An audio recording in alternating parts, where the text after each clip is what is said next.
सूत्र 38। बोलिए। युगपत जायमानयोः न कार्य कारण भाव।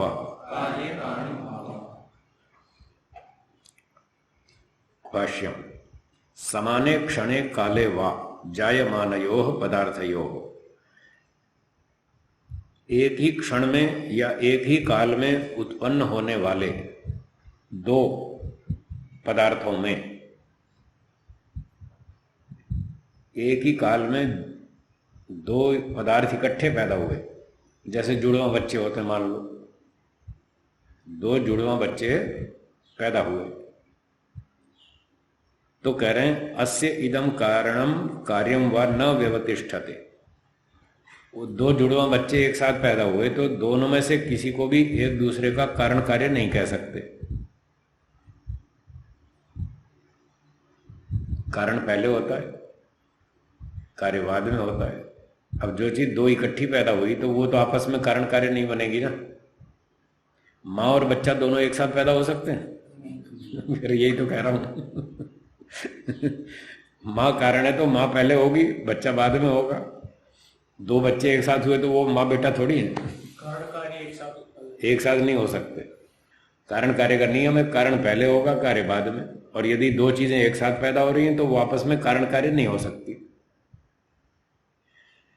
जो कारण कार्य होते हैं वो आगे पीछे होते हैं, जो आगे पीछे होते हैं उनमें कारण कार्य माना जा सकता है। पर यदि दो चीजें एक साथ पैदा हो रही हैं तो वो आपस में कारण कार्य नहीं हो सकती। ठीक है ना। एक ऊंटनी का बच्चा पैदा हुआ, एक बकरी का बच्चा पैदा हुआ, दोनों एक साथ एक ही सेकंड में, क्या वो दोनों बच्चे, ऊंटनी का बच्चा और बकरी का बच्चा, आपस में कारण कार्य हैं? आ गया समझ में? बोलो बोलो। है हाँ दीपक, हाँ हाँ। अब दीपक जलाया, ठीक है, तो दीपक कारण है वस्तु में दिखाने में। ठीक है, तो दीपक का ज्ञान दीपक से ही होगा।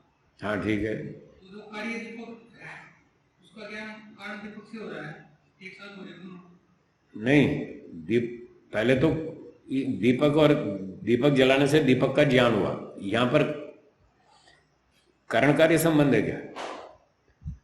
माँ और बेटा, रोटी और आटा, ये दो द्रव्यों की बात चल रही है। हाँ, कारण कार्य की। अगर दोनों एक साथ होते हैं, पहले तो एक साथ नहीं है, पहले दीपक जलेगा बाद में दिखेगा, उसमें भी एक साथ नहीं है। वहां भी एक साथ नहीं, पहले दीपक जलेगा उसके बाद दिखेगा दीपक दिखेगा। हाँ, तो वहां भी आगे पीछे हो रहा है, एक साथ कहाँ हो रहा है? उसमें तो हो रहा है। बस तो सभी जगह ऐसा ही है। नहीं, दीपक में तो एक साथ ही हो रहा है। कैसे हो रहा है? जैसे ही जलेगा वैसे ही दिखेगा। उसमें भी काल का अंतर होगा, पहले जलेगा बाद में दिखेगा।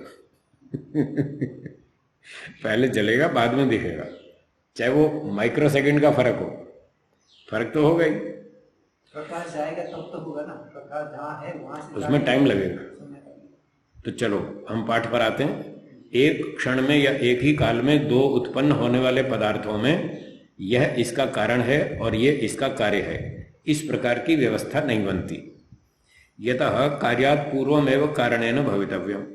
वैशेषिक दर्शन में आपने पढ़ाई था, कारण पहले होना चाहिए, बस कार्य बाद में होता है, ये नियम है सब जगह पर। तो कारण कार्यात् पूर्वमेव कारणेन भवितव्यम, कारण कार्य से पहले होना चाहिए। कार्यम च कारणात् पश्चादेव प्रवर्तते, और जो कार्य होता है वो कारण के बाद ही होता है। आटा पहले होगा, रोटी बाद में बनेगी, मट्टी पहले होगी, घड़ा बाद में बनेगा। अतएव हेतु दृष्टांत योरपि न योगपद्यम समान क्षणत्व भवितुम अर्हति। इसलिए हेतु और दृष्टांत में भी एक साथ उपस्थित नहीं हो सकते, वो आगे पीछे ही करना पड़ेगा। जब आप हेतु बोलेंगे तब तक दृष्टांत प्रस्तुत नहीं हुआ अभी तक। आप दोनों चीजें एक साथ बोल नहीं सकते, ये समस्या है। जब हेतु बोलेंगे तो अभी दृष्टांत नहीं आया, जब दृष्टांत बोलेंगे तो हेतु खत्म हो चुका। इधर दृष्टांत पहले बोलो तब भी हेतु एब्सेंट है, तो दोनों एक साथ नहीं हो सकते, क्रम से ही होंगे।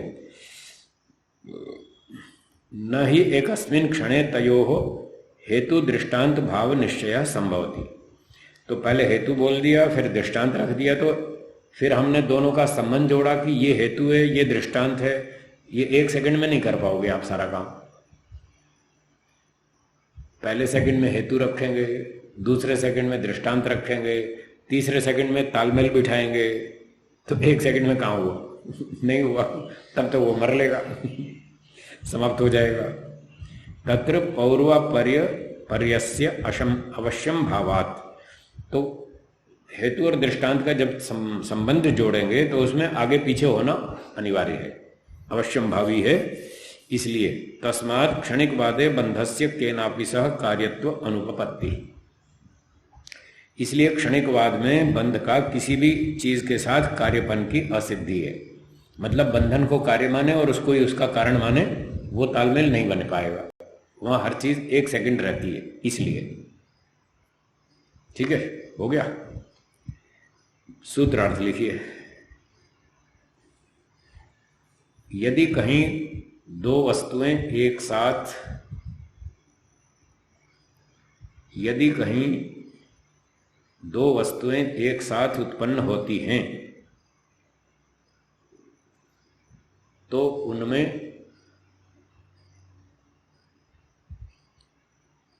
उनमें कारण कार्य संबंध नहीं हो सकता।